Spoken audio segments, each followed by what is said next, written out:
Hello, everybody, and welcome to our channel. I'm Mark, And I'm Rob. and today we're going to talk about the Indiana Fever's playoff loss to the Connecticut Sun, 93-69.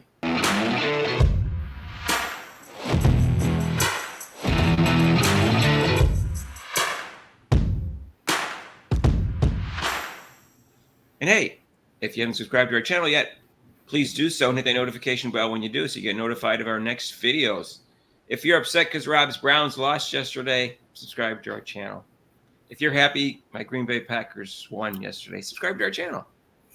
And the Eagles won. If you're happy the Bills are on TV tonight, subscribe to our channel. If you like Kate and Clark, subscribe to our channel. Just subscribe.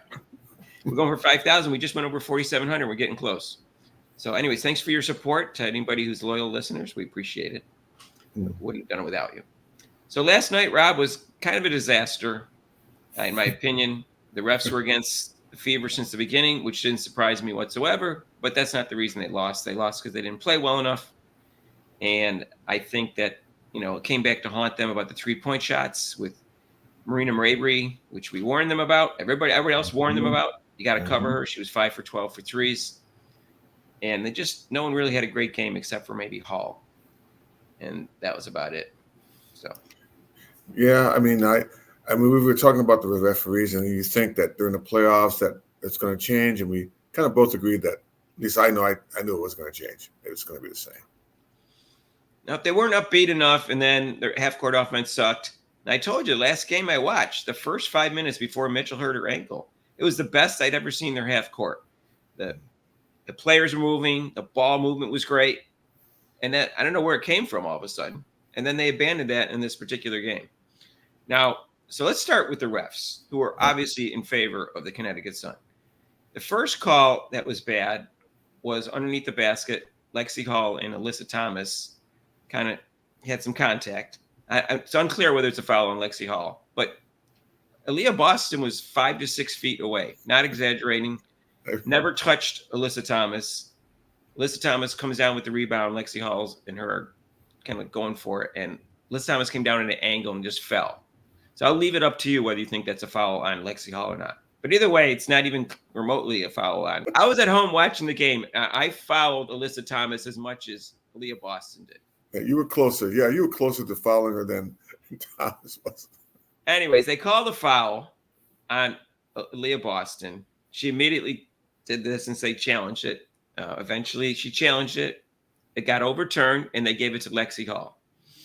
Now, unfortunately, they had to use up their challenge. Now, they won, so they get another one, but then they don't get another one if they win their second one. So it could cost them a challenge eventually. If they had to challenge 2 more calls and they get the first one right, and they lose that other challenge. So, Mark, so the referee's discussion was not whether it was a foul, was who fouled Thomas. Right. I think they should have given their challenge back to him, given that they called it on the wrong person.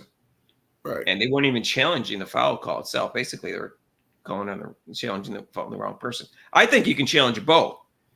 I don't know what the rules are, but apparently the rules are they can give the foul to the other person if it was the wrong person was given the foul. But it's unclear to me whether it's a foul on Lexi Hall. Yeah, I mean, yeah, like we were talking about, referees do make. I mean, it's happened before where I've done that. I've called the wrong number. 21 fouls. Like, oh, wait, I mean 12. I've switched around the fingers. You go 2-1 or 1-2. So yeah, I mean but this was not even close.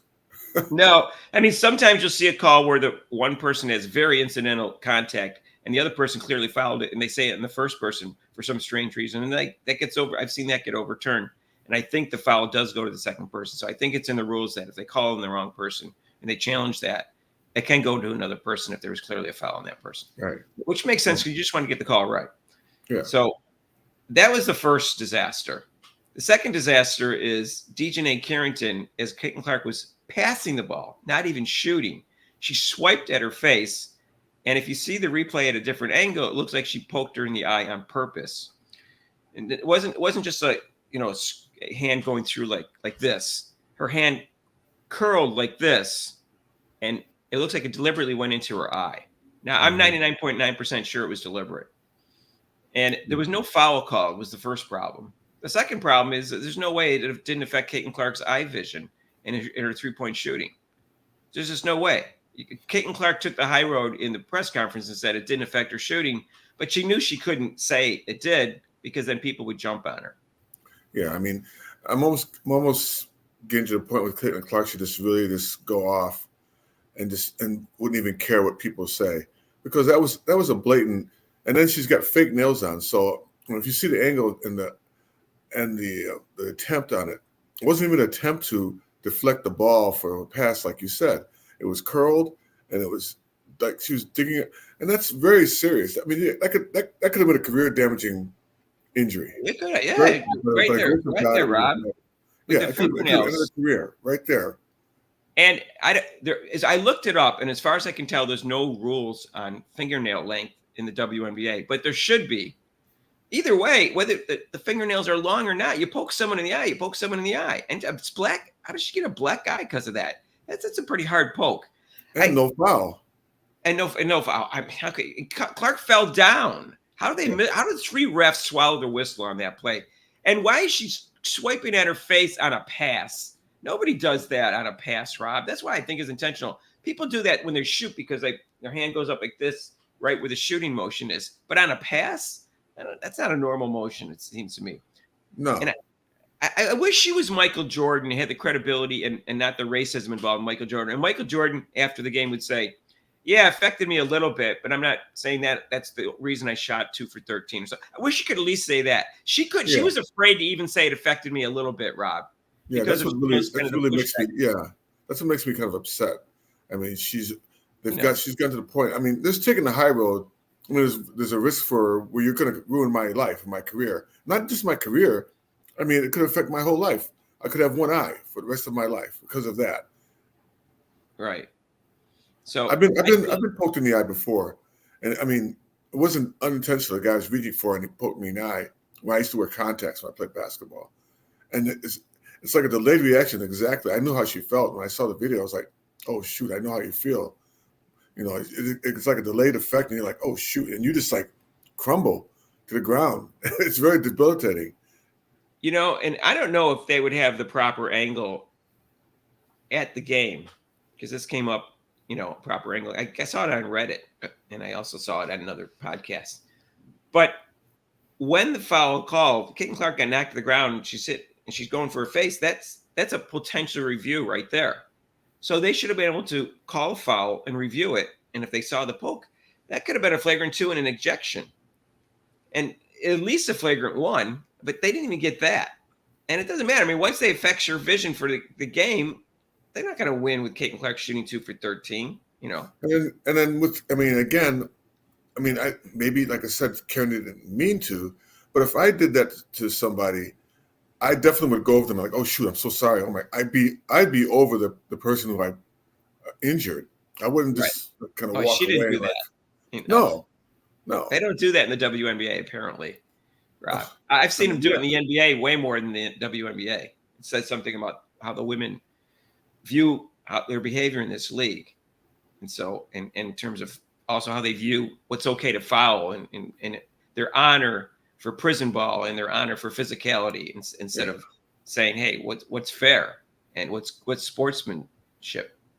Yeah. So anyways, there is no sportsmanship in the if there was a living, breathing commissioner, she would look at the film and suspend DiJonai Carrington for the next game and upgrade that to a flagrant 2.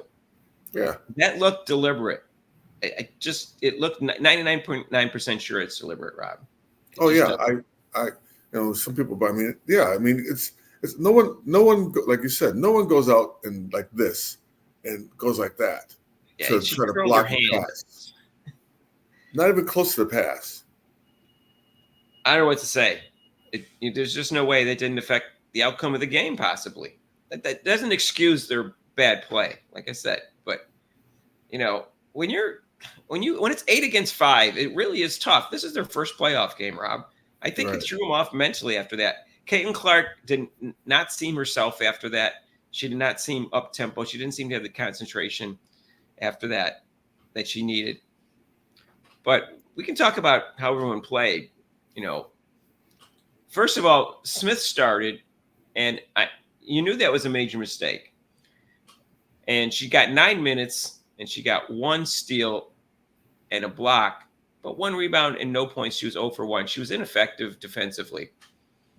Boston was 8 for 14, and she got 17 points, 11 rebounds, 3 assists, and 2 blocks. But she didn't seem to play great. I don't know. Her numbers seemed to be better than how she played. She had a tough matchup, with Alyssa Thomas and also Bonner and Brianna Jones. They have a nice front line. Hall played great, even though she was 1 for 4 and 0 for 2 for threes. The rest of her game was fantastic. She got great rebounds. She had 6 rebounds, 3 offensive rebounds. Right. And she also had 3 assists, 4 steals, a block, only 1 turnover, and 3 fouls. And she had 5 points, but she played great. Right. Now, Clark played okay. She did have 8 assists and only 2 turnovers and 3 steals and a block, but she seemed to miss her energy level. Now, I'm not saying if she didn't get poked in the eye right at the beginning of the game, she wouldn't have an excellent game. I'm just saying she was okay. She shot 4 for 17, but almost all of them were threes. She was 2 for 13 from 3. No, that definitely affected her game. I'm very sure it did. I know. I'm not jumping on her case. I didn't think she choked in a playoff game. I think she got poked in the eye and affected her game. Dantas played well, and she had 24 minutes. She was 4 for 7, 2 for 3 for threes, but hit both free throws. And she played pretty good defense. And she ended up with 12 points. And I wouldn't even be upset if she had played more because Feg Bentley only played 13 minutes, but she seemed off. She played some pretty good defense, but I don't know. She didn't seem to be played well to me. Anyways. And then Samuelson got in there for 5 minutes. And she got called for a foul that seemed like a phantom foul on a 3-point shot, I think, against it was Mabry. And she was ineffective. Wheeler was okay. At least she hustled on defense, stuff like that. She only played 9 minutes, and she only had 1 point. But she played okay. There was a shot clock problem. It appeared to be in the 24-second clock. After a basket, obviously everyone knows it goes to 24 seconds, but it's going to 14 for some reason. I don't know. That's the impression. That's the way the announcers explained it. Mm-hmm. But it was like when the Fever was trying to run, it seemed like after they got the ball. It happened 3 times against the Fever and never against the Sun. Well, the hometown clock. I've had that. I've seen that happen before. The hometown clock cooking there with the shot clock and the time clock. I don't know exactly what happened or why it was going on or whether it was a conspiracy against the Fever. But all I know is it happened 3 times against the Fever, a couple times when it looked like they were trying to run, and none against the Sun.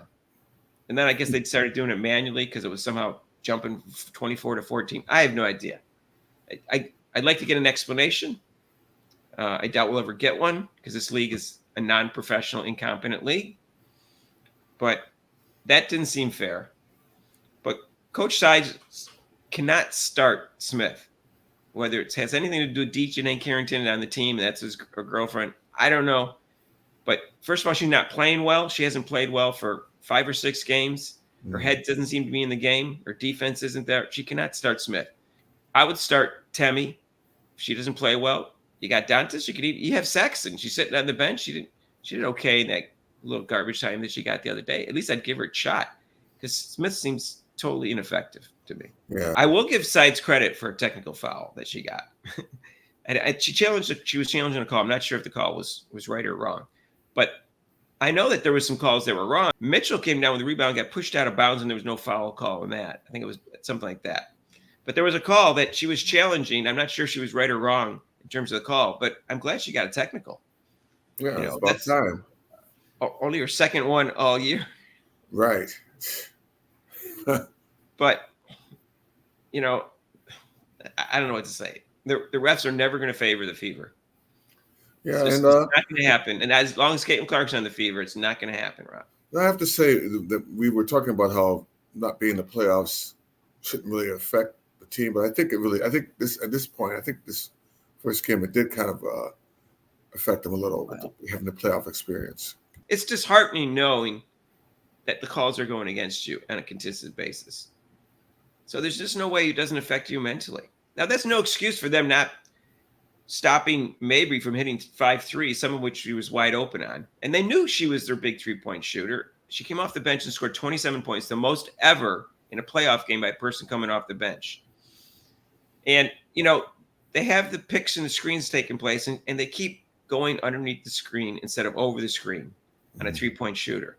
And Rob's pointed that out before. It's wrong. And they did that with Mabry.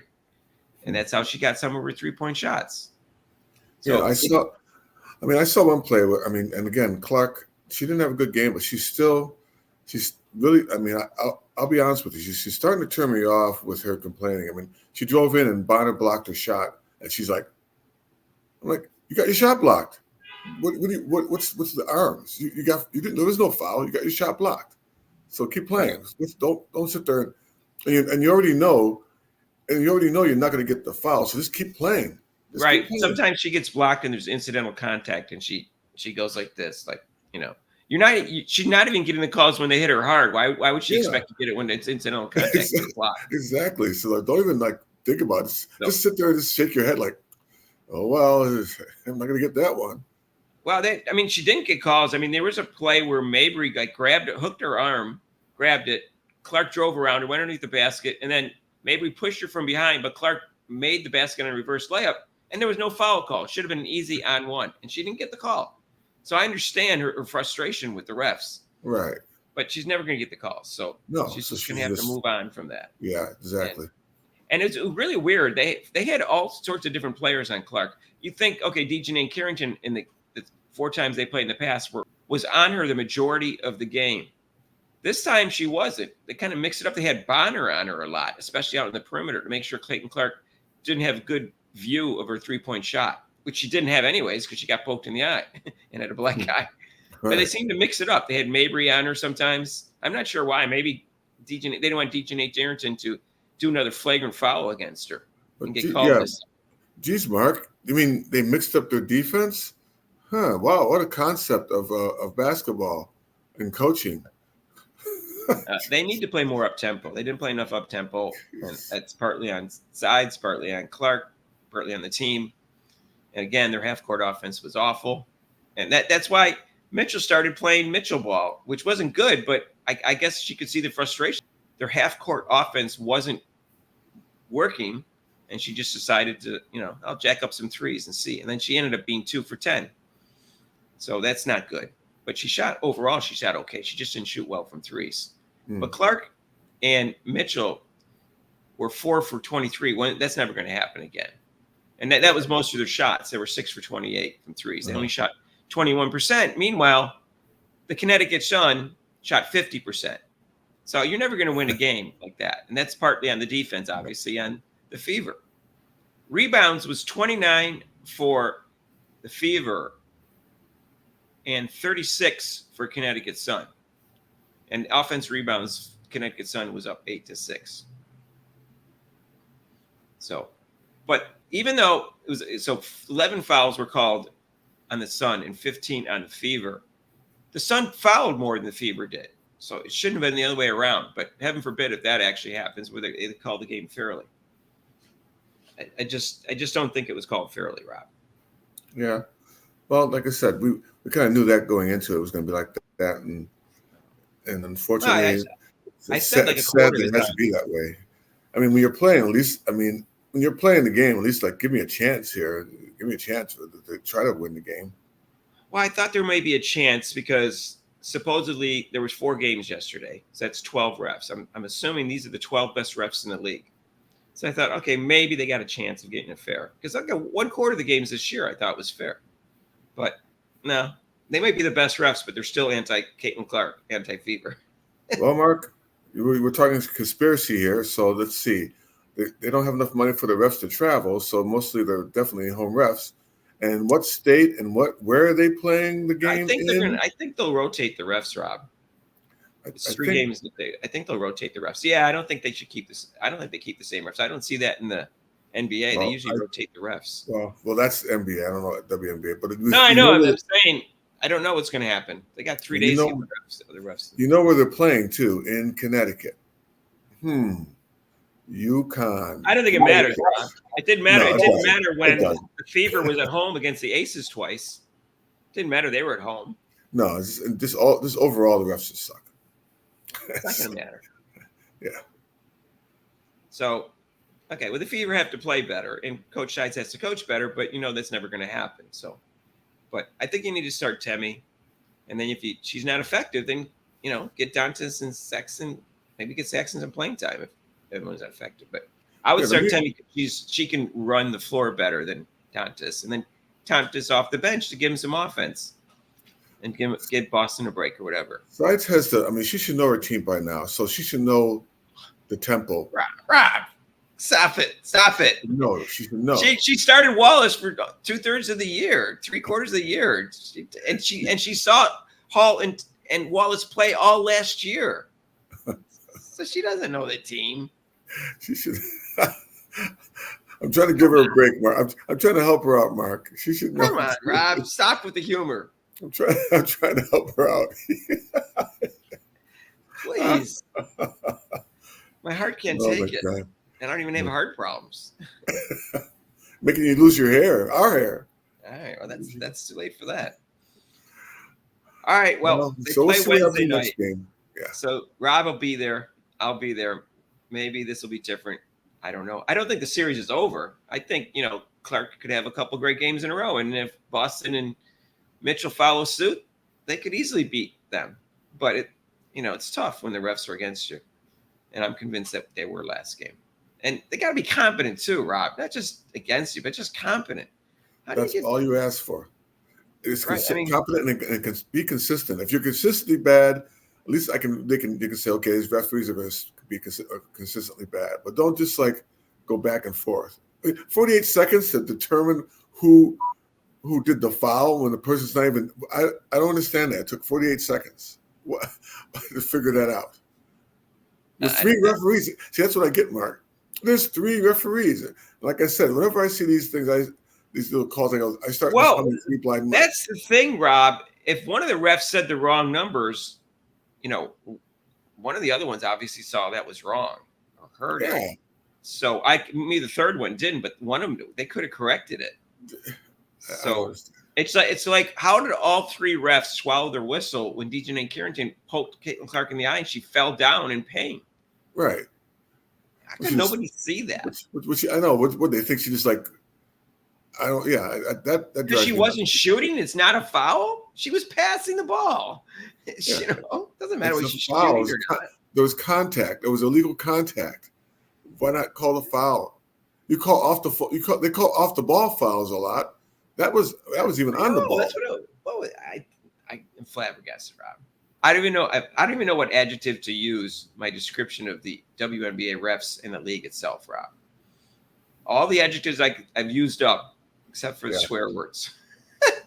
Yeah, your adjectives are as long as a CVS receipt, So, anyways, let us know what you think about the refereeing in the game, in how everybody played. So maybe my take is wrong, but I don't think so. I think the refs are definitely against them, as far as I can see. And the Connecticut Sun's a physical team, and they get away with too much physicality, in my opinion. So we'll see, especially Alyssa Thomas.